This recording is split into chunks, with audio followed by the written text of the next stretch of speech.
आ जाओ पहले कंटेस्टेंट को ले आइए कम ऑन।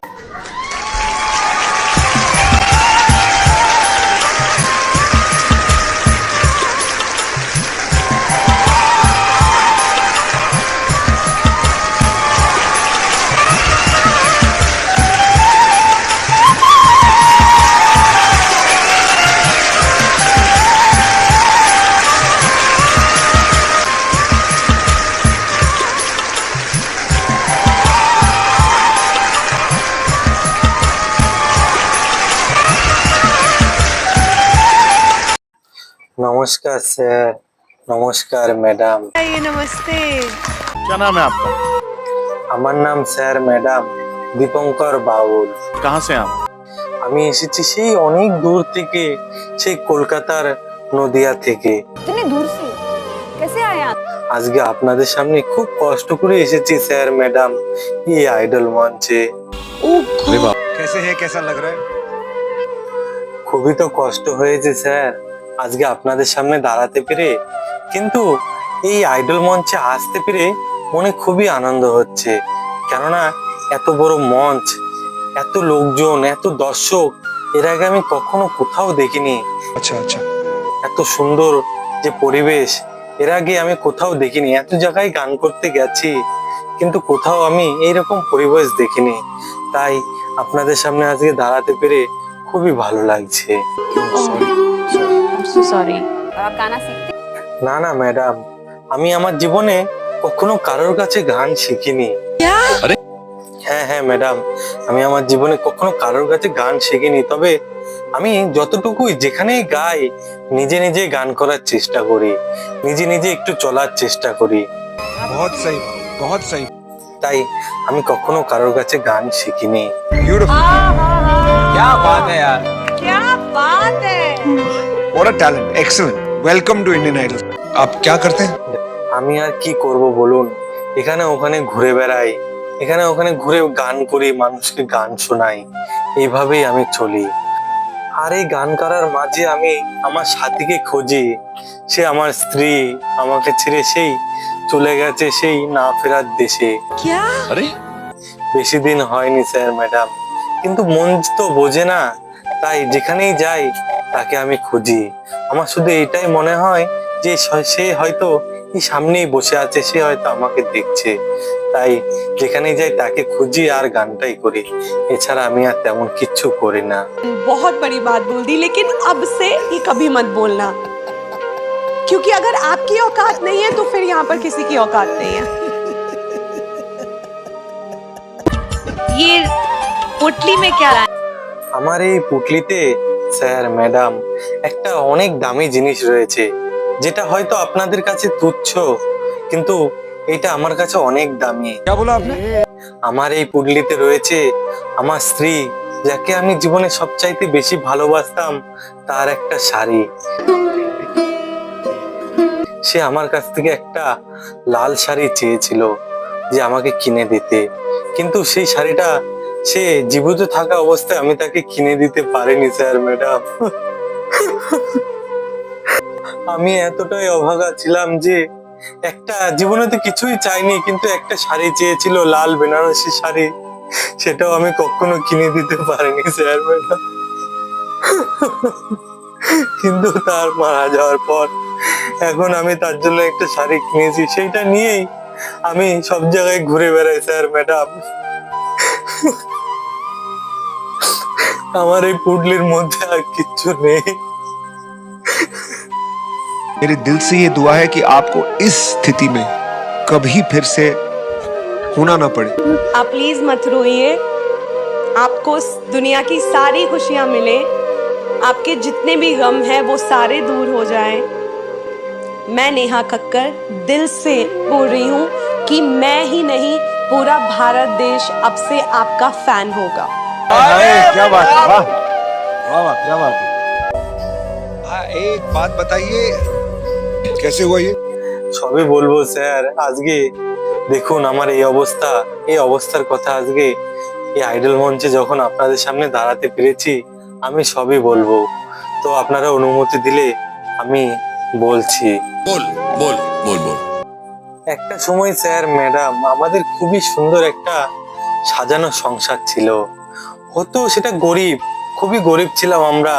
একটা পাটকাঠির বেড়ার মধ্যে মাটির দেয়ালে আমরা থাকতাম, আমি ও আমার স্ত্রী। সবে মাত্র বিয়ে করেছি, খুব সুন্দরই আমাদের দিন কাটতো। अच्छा আমি ছিলাম একজন বাউল শিল্পী।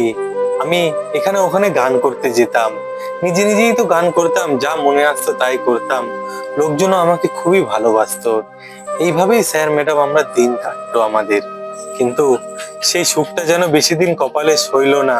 क्यों क्यों ऐसा क्यों ऐसा সেই সুখটা আমার এই কপাল থেকে চিরতরে হারিয়ে গেল স্যার ম্যাডাম, একদম চিরতরে হারিয়ে গেল। क्योंकि एक लड़ाकू आदमी कभी रोता नहीं है। Don't cry. रोना है तो अकेले में रोना और उसको बोलना कि तुझे मजबूर करूंगा। আমি একদিন প্রতিদিনের মতো অনেক দূরে গেছিলাম গানের প্রোগ্রামের জন্য। তো সেখানে আমি ভালোভাবেই প্রোগ্রামটা করেছিলাম এবং বাড়ি ফেরার সময় একটা গাড়ির সঙ্গে আমাদের অ্যাক্সিডেন্ট হয়ে গেছিল স্যার ম্যাডাম। খুব জোরে সজোরে রাতের অন্ধকারে সেই গাড়ি ধেয়ে এসে আমাদের ধাক্কা মেরেছিল क्या बोल रहे हो?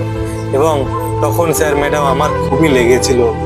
এরপরে হাতে তো আর কাজ নেই, কেই বা টাকা পয়সা দেবে বলুন, কিভাবেই বা চলবো, গান করে কত টাকাই বা রোজগার হয় বলুন। সেই দিন এনে দিন খাওয়ার মতো কোনো রকম চলতাম। আর আমার স্ত্রী আমার ওষুধের খরচার জন্য এখানে ওখানে লোকের কাছে ঋণ করতো, যেখানে যার কাছ থেকে পেত সেখান থেকে কিছু টাকা দিয়ে আমার জন্য কখনো ওষুধ কিনে আনতো, কখনো কিছু খাবার ফল টল এইসব কিছু কিনে আনতো। কি করবে বলুন, ঘরের মধ্যে তার অসুস্থ স্বামী, তার তো সেবা করা উচিত।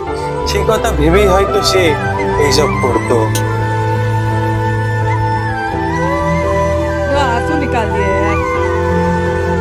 मैं उस दिन हुनरबाज में आऊं जब आप टॉप 3 में होंगे। এইভাবে স্যার ম্যাডাম দিনের পর দিন যেতে লাগলো।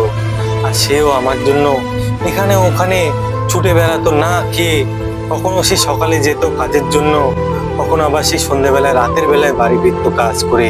যখন যে কাজ পারতো, কারোর বাড়ি যদি উঠোন ঝাড় দেওয়া হয় বা ঘর মোছা হয় বা থালা বাসন ধোয়া হয়, এই ধরনের কাজই করতো।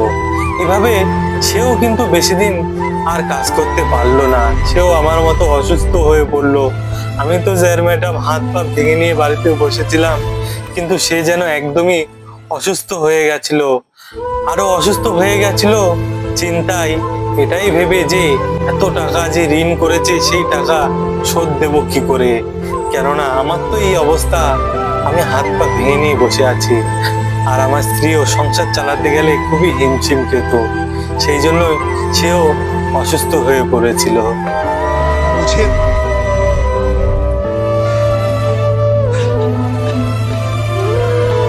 अरे यार, तुम्हें रोते हुए देख के बिल्कुल नहीं अच्छा लग रहा है, क्योंकि तुम खुशियां डिजर्व करती हो, तुम ये डिजर्व करती हो। को देख के मुझे लगता है कि काश मुझ में ऐसी हिम्मत होती। কিন্তু এইভাবে আর কতদিন বলুন, সেও হয়তো এগুলো কিছু তেমন মাথায় চাপ নিতে পারেনি, তেমন সহ্য করতে পারেনি। একদিন স্যার ম্যাডাম রাতের বেলায় আমরা দুজনাই যথারীতি শুয়ে পড়েছিলাম। আমাকে তো সে খাইয়ে দিয়েছিল, কিন্তু সে তার মুখে একটি দানাও তুলতে পারেনি, কেননা ভাতের হাঁড়িতে ভাতও ছিল না যে দুটো সে জল দিয়ে খাবে। এরকম অবস্থা ছিল। সে কোনো রকম কিছু জল খেয়ে সে শুয়ে পড়েছিল আমার সঙ্গে। কিন্তু সকালে উঠে যখন আমি তাকে ডাকি, সে কোনো সাড়া দেয় না।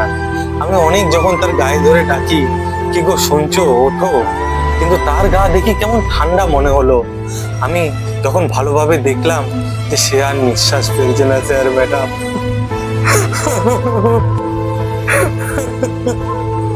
সে আমাকে ছেড়ে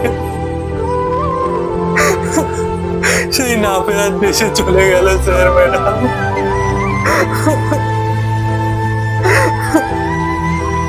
যেখান থেকে আর কোনোদিনও কেউ ফিরে আসে না স্যার ম্যাডাম। और मैं चाहती हूँ कि आप बहुत बहुत बहुत आगे बढ़ें, क्योंकि आप इतने सच्चे इंसान हैं और आप इतने इतने खूबसूरत इंसान हैं कि मैं सिर्फ आपका भलाई चाहती हूँ। সেটা দেখে আমার খুবই কষ্ট হলো যে জীবনে তো কেউই নেই আপনজন বলতে, কিন্তু সেও একজন আমার সাথী ছিল, সেও আমাকে ছেড়ে দিয়ে চলে গেল। তারপর স্যার ম্যাডাম খুব কষ্ট করে তার শেষ কাজটা আমি সম্পূর্ণ করলাম। করে এরপর দিন গেল কোনো রকম ভাবেই, কিছুদিন কয়েক বছর যাওয়ার পর আমি একটু সুস্থ হয়ে উঠলাম। আর নিজের জন্য ভালো কখনো জামা কাপড়ও কিনিনি। কি করব বলুন, সে আমার কাছ থেকে একটা বেঁচে থাকতে শাড়ি চেয়েছিল, সেই শাড়িটা এখন তো আমি আমার এই পুটলিতে এনেছি। কিন্তু আমি এখানে ওখানে গান করে কিছু টাকা জমিয়ে তার জন্য একটা লাল পেরে বেনারসি শাড়ি আমি কিনে রেখেছি। হয়তো আমি তো যতদিন বাঁচবো গান করে যাব, তার ঋণ শোধ করার চেষ্টা করব। কিন্তু আমি যখন মারা যাব, এই শাড়িটা আমার সঙ্গে আমি দিয়ে যেতে বলবো কাউকে। তাহলে হয়তো আমি সেখানে গিয়ে তাকে আমি সেই শাড়িটা দিতে পারবো। সে তো আমার কাছে চেয়েছিল। এটাই হলো স্যার ম্যাডাম আমার জীবনের কিছু কথা। এভাবেই আমি এখন স্যার ম্যাডাম বেঁচে আছি একা একা। आज पूरा देश तुम्हें देख रहा है और मुझे पता है कि सबकी दुआएं अभी ना आपके ऊपर है। एवरीबडी सेइंग विनीत तू गा दे, विनीत तू गा दे, विनीत तू गा दे। তাই তো আমি এখন যে গানটি করব সেই গান আপনারা একটু শুনুন। হয়তো এই গানটি খুবই কষ্টের গান, আপনাদের চোখ দিয়ে জল বেরিয়ে আসতে পারে, তবুও বলছি আপনারা শুনবেন, আপনাদের খুবই ভালো লাগবে। এই কথার মাঝে অথবা গানের মাঝে যদি কোনো ভুল ত্রুটি থাকে, আপনারা আমাকে নিজের ছোট্ট সন্তান ভেবে ক্ষমা করে দেবেন। আর আপনাদের সবাইকে প্রণাম জানিয়ে আমি আমার গান শুরু করছি। নমস্কার। ऊपर वाले से दुआ कर रहा हूँ कि भगवान इसको अच्छा गवा दिया, अच्छा गा लिया। हमारे पास जो कारीगरी है वो ये है और ये दिखाओ, चलो गाओ। আমি যদি যাই মনে আমায় ক্ষমা করে দিও, আর যদি থাকি বেঁচে তোমার ঋণের হিসেব মিলিয়ে নিও। এমনি আমি দেখতে শুনতে ভালো না, অন্ধকারে দাঁড়ালে টর্চ লাইট নিয়ে দেখতে হবে, বুঝতেই পারছেন। সে ভালো ছিল, আজ 6 মাস হচ্ছে, 6-7 মাস হয়ে গেল চলে গেছে আমার মতো অধমকে ছেড়ে। তো আমি চাই এই পৃথিবীতে যদি আমি থেকে যাই, ওর তরফ থেকে যে ঋণগুলো আছে সেগুলো যেন শোধ করতে পারি। এই গানের ভাষা আমার নিজের লেখা। আর যদি মরে যাই তাহলে তার কোনো কথা নাই, সব থেকে যাবে বৃথা। তো আমি যদি যাই মনে আমায় ক্ষমা করে দিও, আর যদি থাকি বেঁচে তোমার ঋণের হিসেব মিলিয়ে নিও। আমি যদি যাই মরে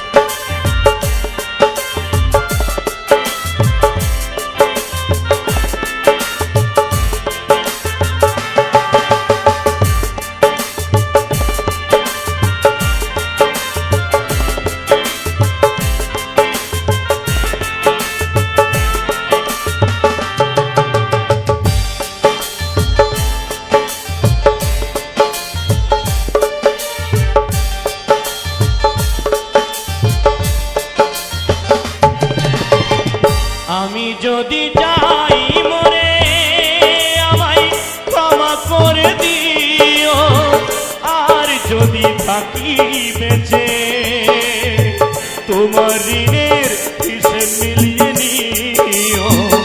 আমি যদি যাই মরে আমায় ক্ষমা করে দিও, আর যদি থাকি বেঁচে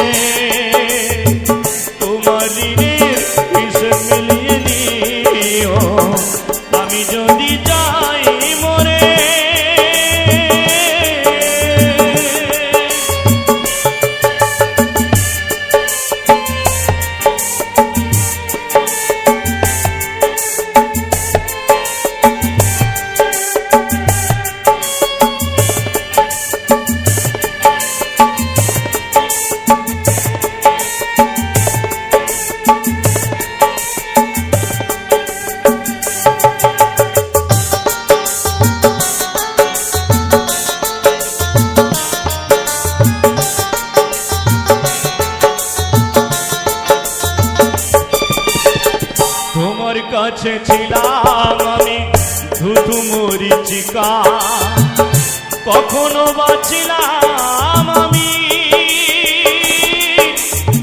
গোলাপ নয় শুধু কাটার ধোকা।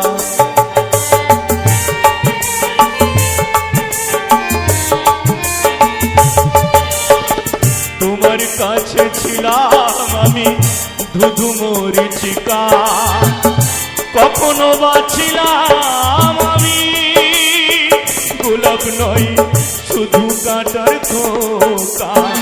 শত আঘাত দিয়েছি গো, শত আঘাত দিয়েছি গো, ক্ষমা করে দিও। আর যদি থাকি বেঁচে তোমার ঋণের হিসেব মিলিয়ে নিও। আমি যদি যাই মরে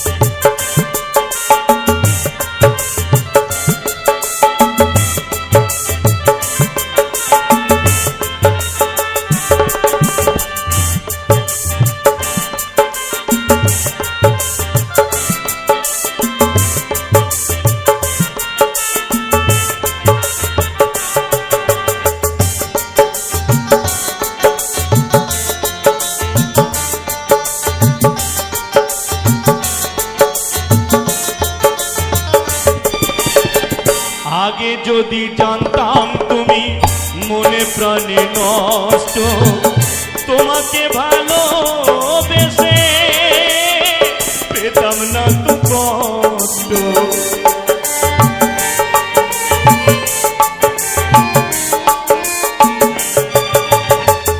আগে যদি জানতাম তুমি মনে প্রাণে নষ্ট, তোমাকে ভালোবেসে পেতাম না তো কষ্ট। মরলে আমার কবরটাকে,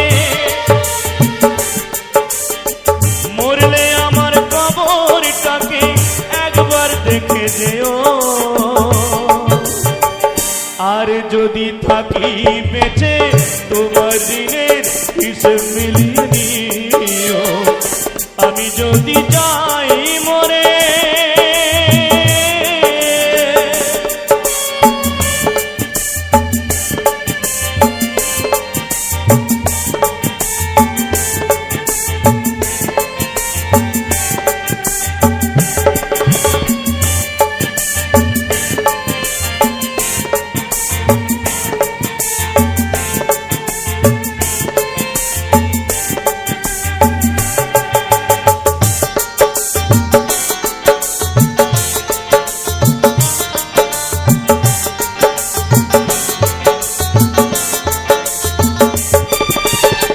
দীপঙ্কর কেঁদে কেঁদে ভাসে নয়ন জলে, আমাকে কষ্ট দিয়ে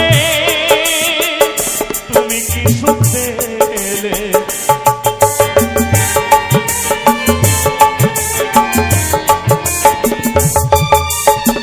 দীপঙ্কর কেঁদে কেঁদে ভাসে নয়ন জলে, আমাকে কষ্ট দিয়ে তুমি কি সুখ পেলে। সুখের বোঝায় একা নিয়ে, সুখের বোঝায় একা নিয়ে তুমি ভালো থেকো। আর যদি থাকি বেঁচে তোমার ঋণের হিসেব মিলিয়ে নিও। আমি যদি যাই মরে আমায় ক্ষমা করে দিও। আর যদি থাকি বেঁচে তোমার ঋণের হিসেব মিলিয়ে নিও। আমি যদি যাই মরে আমায় ক্ষমা করে দিও। আর যদি থাকি বেঁচে তোমার ঋণের হিসেব মিলিয়ে নিও। তোমার ঋণের হিসেব মিলিয়ে নিও।